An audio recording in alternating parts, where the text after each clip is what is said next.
Hi everyone, I'm Miss Romeo. I'm your Student Drawing 2 teacher. I am very excited to have them in my class this semester. A little bit about myself. So I have taught in Trenton, New Jersey, Hamilton, New Jersey, and I have also taught abroad in the Czech Republic. I am an alumna of TCNJ, and I am new to Voorhees. So I am very excited to um, start my journey here. Right? So let's get started. So we are learning in this class about advanced drawing techniques. So this is going to build upon what they learned in drawing 1, and they will continue to learn about the elements and principles of design in relation to drawing. They will learn more about different drawing media and how to use them, and we will expand on their knowledge of this. Um, the importance of good sketching and composition. So, especially if your student wants to become an artist, um, you have to practice good sketching and composition every day. So we will be doing that with every lesson that we do together. Realistic rendering of textures, value, and form. So this is going to be very helpful for the students to learn as well. And I will also highlight diverse artists that relate to the concepts being taught. So I always like to include women artists, disabled artists, artists of color, artists in the LGBTQ community, because it's very important that students can see themselves as artists, and not to go without saying, artists like Van Gogh and Vermeer, they're all very important, obviously to learn about, but diverse artists need some more attention. So the lessons and units that we'll be doing, we will explore media. So we are going to try out a lot of different drawing media and their techniques. We will learn about proportion. So how to draw objects in relation to other objects to create a sense of realism or balance. So this is going to come more into play in drawing 2 with drawing proportionate figures. So, how can I balance the proportion of my hand versus my face? We're also working on compositional sketching. So, working with their line quality, planning their proportions, and breaking down a subject into simple shapes. So this they have worked on in drawing 1, but we are going to keep working at it. And rendering texture.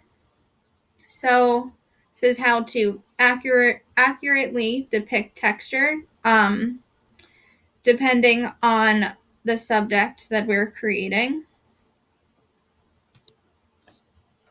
Composition, so how to arrange the objects in our drawing and fill up the whole page. Again, this is building on what they have learned from composition in drawing 1. Rendering values, so how to properly shade an object, so that can help the objects look more 3D. And in this class, the students will have a choice on art that has personal meaning to the student, and they can use any of the concepts that we've learned so far. And this would really be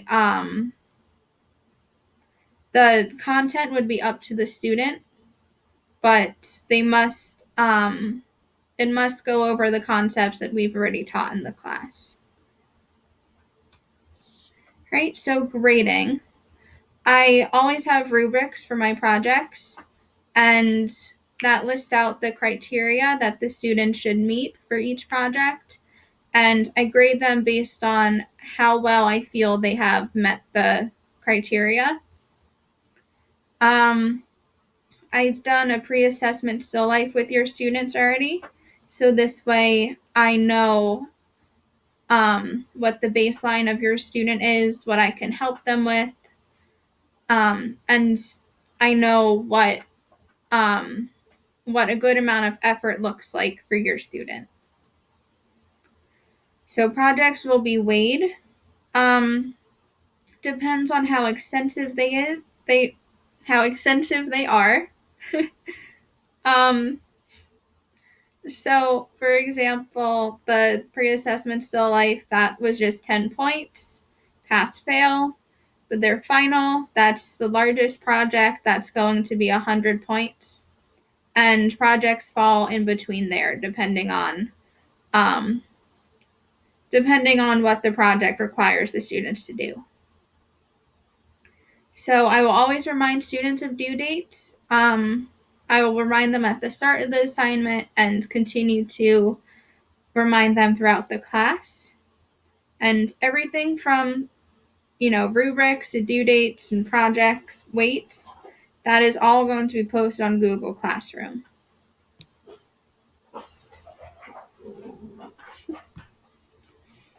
Right? So the classroom norms, this is what I expect from your students each day when they enter my room. So they have to be on time and ready to learn. So they should have the materials ready beforehand. I will always let the students know what materials they need for a lesson, so this way they can have that ready to go. And as far as materials go as well, I know that every student might not have the materials that they may need. So I will always make my projects material flexible. So this way they can work with whatever they have at home. So also I want my students to try their best. So they are graded based on effort, not talent. And as long as I know that the student is trying their hardest, then their grade will reflect that. Treat everyone and everything you come into contact with respectfully. So, obviously, we're not in the classroom right now, but if we do come into the classroom, obviously you want to treat the school and my classroom with respect, treat your classmates with respect and the materials. But even when we're virtual, we should still be treating our own materials with respect, our own home with respect, and still just be respectful in the Zoom calls. Clean up after yourself. So even if you're virtual, clean up after yourself. I'm sure parents approve on me with this, but yeah, just it's important to try and clean up after yourself. Be organized and stay on top of assignments. So, if a student needs help staying organized, I am more than happy to give them the resources that they need and to keep them organized. I don't usually have homework for this class unless they didn't finish a project.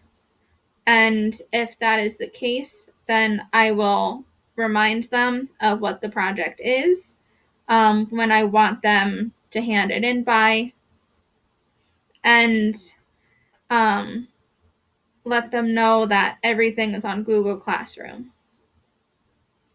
Right? Last, have fun. I know this course is an elective and your students enjoy art. But besides enjoying art, I want them to get the most out of this class and like the things that they're making. So I really like to cater to the students' interests what um and what they like to make. So my contact information, um, my email, shayromeo@nhbweb.net. So you can email me with any questions you may have. I will try and answer as quickly as possible. Just know that if it is later on in the evening, I may not get to it until the next morning. Um, and then office hours. So this is for the student to come in, ask me any questions that they have. We can do an assignment together if they've missed the class. It's really for them to get the most out of virtual learning. So my hours are 1 to 3 p.m. Monday through Friday. Right? But that is it. So thank you all, and I can't wait to teach your students this semester.